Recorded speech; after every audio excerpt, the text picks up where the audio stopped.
Hello दोस्तों, मेरा नाम है विशाल और आज हम बात करने जा रहे हैं इनकम टैक्स में कटने वाले टीडीएस के बारे में। दोस्तों, इस वीडियो में हम देखेंगे कि टीडीएस क्या होता है, कौन काटता है, क्यों काटता है, अगर आपका टीडीएस कट गया है तो आप कैसे उसे चेक कर सकते हैं और हाँ, आप कैसे अपने टीडीएस का रिफंड ले सकते हैं। आइए देखते हैं। देखिए, सबसे पहले बात करते हैं कि टीडीएस क्या होता है। देखिए, जो टीडीएस है बेसिकली उसे बोलते हैं tax deduction at source. Tax deduction at source income tax के अंदर देखिए दोस्तों स्पेसिफिक प्रोविजंस दिए हुए हैं। उन प्रोविजंस के अंदर अगर आपकी पेमेंट फॉल करती है तो आपको काटना पड़ता है टीडीएस। ठीक है, अब देखिए मैं आपको एग्जाम्पल के तौर पर बताता हूँ।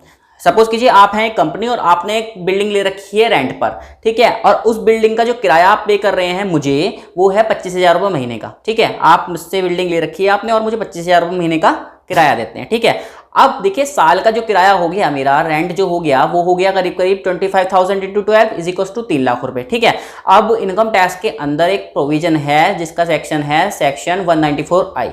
वो ये कहता है अगर आप किसी भी फाइनेंशियल ईयर में कुछ भी पेमेंट करते हैं रेंट की और रेंटल जो इनकम की पेमेंट है वो 2,40,000 रुपये से ऊपर है तो आपको 10% के हिसाब से टैक्स काटना पड़ेगा और जमा कराना पड़ेगा सरकार को। ठीक है, अब देखिए आपकी लाइबिलिटी बन गई कि जो आपने मुझे 3 लाख रुपए पे करे हैं उस पर आप काटेंगे 10% का टैक्स और जमा करेंगे सरकार को। ठीक है, और आप जो बाकी के 2,70,000 रुपए हैं वो रिलीज कर देंगे मुझे।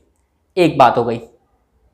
अब देखिए आप अगर मेरा टीडीएस काट रहे हैं तो भाई मैं भी तो कुछ मांगूंगा रिसिप्ट वगैरह कि भाई मेरा टीडीएस कटा है तो मुझे कुछ रिसिप्ट वगैरह दो। कैसे पता चलेगा क्या टीडीएस काट लिया आपने? ठीक है, तो उसके लिए देखिए आपकी ये रिस्पॉन्सिबिलिटी है। अगर आपने मेरा टीडीएस काटा है तो मेरे को कोई सर्टिफिकेट प्रोवाइड कीजिए और उस सर्टिफिकेट पे लिखा होना चाहिए कि भाई ये मैंने पेमेंट करी, ये स्पेसिफिक नेचर की पेमेंट है और हाँ इस सेक्शन के अंदर मैंने 10% के हिसाब से आपका टीडीएस काट के सरकार को जमा करा दिया है। अब जो ये सर्टिफिकेट आप मुझे देते हैं, आपने कॉमनली फॉर्म सुने होंगे, फॉर्म 16A या फॉर्म 16 जो सैलरी वाला होता है। ये बेसिकली फॉर्म उसी तरीके के हैं, एक तरीके से एक्नॉलेजमेंट टाइप ही मान लीजिए आप इसे। ये आपको बताता है कि भाई आपकी इनकम ये थी, इस पर इस सेक्शन के अंदर इतना टीडीएस कटा है। ठीक है, ये हो गई हमारी एक बात। अब आप सपोज कीजिए आप मुझे नहीं देते, आपने मुझे सर्टिफिकेट दिया नहीं, आपने मेरा टीडीएस भी काट लिया। भाई मैं कैसे चेक करूँ आपने सरकार को मेरा टीडीएस जमा भी कर दिया या फिर वैसे ही मेरा टीडीएस काट के अपनी जेब में रख लिया? कैसे चेक करूँ बताइए? भाई मैं भी चेक कर सकता हूँ। मैं कैसे चेक करूँ? सपोज कीजिए अगर आपने मेरा टीडीएस काटा है और टीडीएस सरकार को जमा करा दिया है तो भाई मेरे 26 ईयर्स के अंदर वो रिफ्लेक्ट हो जाएगा। कंडीशन है कि मैंने अपना पैन कार्ड नंबर आपको दिया हुआ हो। ठीक है, क्योंकि मेरे पैन कार्ड पर वो आ जाएगा 10% के हिसाब से आपने जो भी काटा हो वो मेरे 26 ईयर्स में दिखा देगा। और 26 ईयर्स में कैसे देख सकता हूँ वो आपको पता है। इनकम टैक्स के अंदर लॉगिन कीजिएगा, लॉगिन कर 26 ईयर्स का ऑप्शन आता है, वहाँ से जाकर आप देख सकते हैं। ठीक है, अब आप कहेंगे सर आप तो देख लेंगे 26 ईयर्स, बट हमें भी तो दिखाइए 26 ईयर्स कैसे देखते हैं। तो चलिए मैं आपको भी दिखा देता हूँ कि भाई 26 ईयर्स कैसे देखते हैं। आइए देखते हैं स्क्रीन पर। आप सीधे आएंगे अब गूगल पर डालेंगे आप ITR पोर्टल, कीजिएगा एंटर। देखिए जो ये पहली साइट आ रही है ये है इनकम टैक्स रिटर्न की, इसे खोलिए। अब देखिए ये वाली साइट आपके सामने आएगी, यहाँ लॉगिन हियर पे क्लिक कीजिए। अगर आप फर्स्ट टाइम यूजर हैं तो आप अपने आप को करेंगे यहाँ से रजिस्टर कैसे करना है उसके लिए मैं वीडियो बना चुका हूँ। अब यहाँ पे कीजिएगा लॉगिन रजिस्टर हेयर पे क्लिक। जैसे ही लॉगिन पर क्लिक करेंगे ये आपसे मांगता है आपकी यूजर आईडी और पासवर्ड। यूजर आईडी आपको पता है पैन कार्ड नंबर होता है और पासवर्ड जो आपने रखा होगा वो पासवर्ड डालिए। उसके बाद यहाँ डालिएगा कैप्चा कोड 5T39NS। अब कीजिएगा लॉगिन पर क्लिक। यहाँ जाइए माई अकाउंट में, यहाँ क्लिक कीजिए 26 AS पे।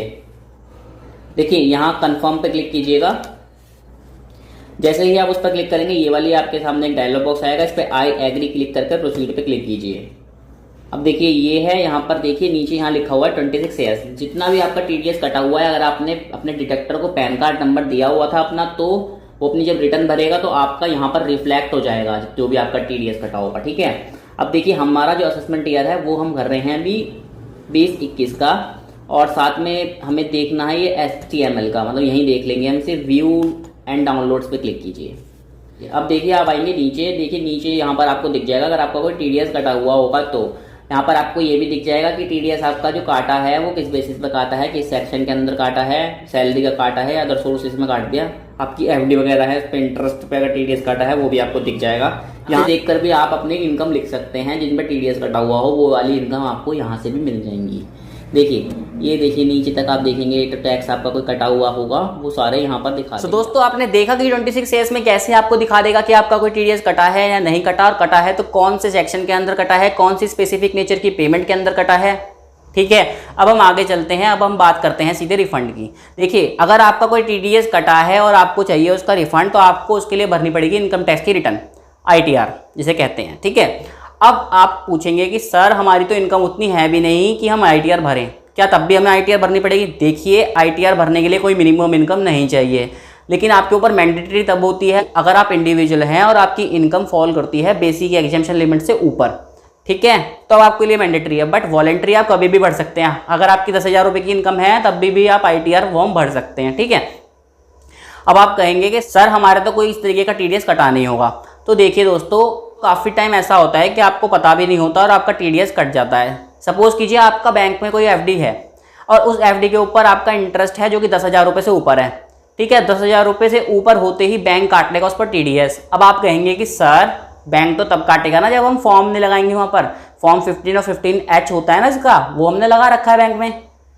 बिल्कुल लगा रखा होगा दोस्तों आपने, मैं मना नहीं कर रहा, बट आपने लगा दिया है और बैंक ने उसको अपडेट कर दिया है। इन दोनों चीज़ों में डिफरेंस है ना। हो सकता है आपने फॉर्म लगा दिया बट बैंक ने अपडेट करने से रह गया हो, अब सिस्टम तो ऑटोमेटिकली आपका टीडीएस काट देगा ना। अब आपका टीडीएस कट गया, आपको पता भी नहीं है आपका टीडीएस कट गया, आप रिटर्न भी नहीं भरेंगे, आप टीडीएस भी चेक नहीं करेंगे, तो भाई आपका जो टीडीएस है वो तो गया सरकार के पास, अब वापसी तो मिलना नहीं होगी, आप रिटर्न भरेंगे नहीं।